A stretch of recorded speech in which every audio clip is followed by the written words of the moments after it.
Assalamualaikum warahmatullahi wabarakatuh. Saya Nanda Marisa Pertiwi dengan NIM C1C022002. Kali ini akan menjelaskan materi mengenai akad musyarakah.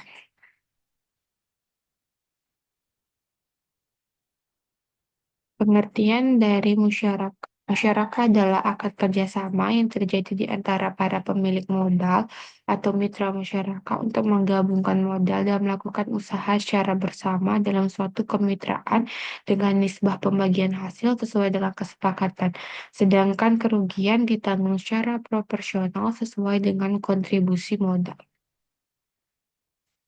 Nah, jenis-jenis dari musyarakah itu sendiri ada irkah amlak yang berarti syirkah amlak berarti eksistensi suatu perkongsian tidak perlu suatu kontrak dalam membentuknya, tetapi terjadi dengan sendirinya serta mempunyai ciri masing-masing anggota tidak mempunyai hak untuk mewakilkan dan mewakili terhadap partnernya.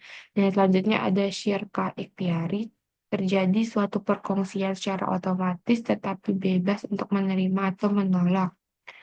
Selanjutnya itu syirkah jabari. Syirkah jabari ialah terjadi suatu perkongsian secara otomatis dan paksa, tidak ada alternatif untuk menolaknya. Hal ini terjadi dalam proses waris mewaris, manakala dua saudara atau lebih menerima warisan dari orang tua mereka. Yang selanjutnya syirkah ukut yaitu sebuah perserikatan antara dua pihak atau lebih dalam hal usaha, modal, dan keuntungan. Mengenai syirkah al-ukut ini para ulama membagi menjadi berbagai macam jenis. Ada tiga, yaitu syirkah al-amwal, syirkah al-amal, syirkah al-wujuh, dan masing-masing bersifat syirkah al-mufawadah.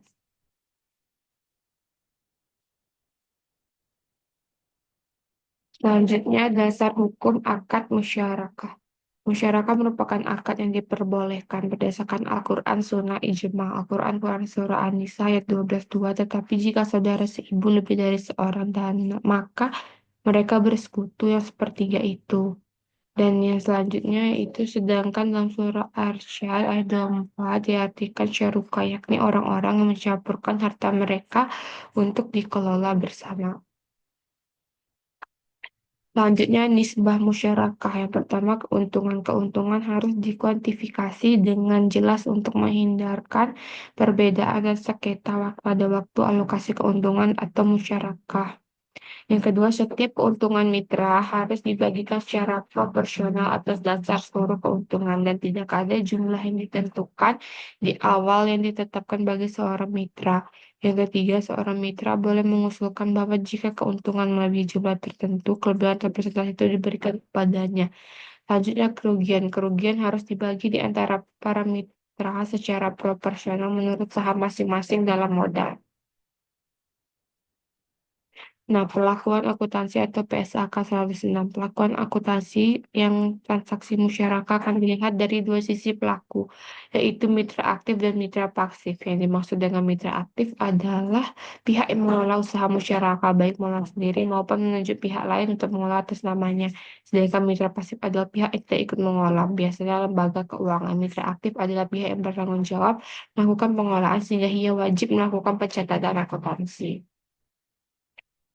Nah, pedoman akuntansi untuk musyarakah menurut PSA 106 meliputi karakter pembiayaan musyarakah, pengakuan dan pengukuran pembiayaan musyarakah, penyajian dan pengungkapan pembiayaan musyarakah.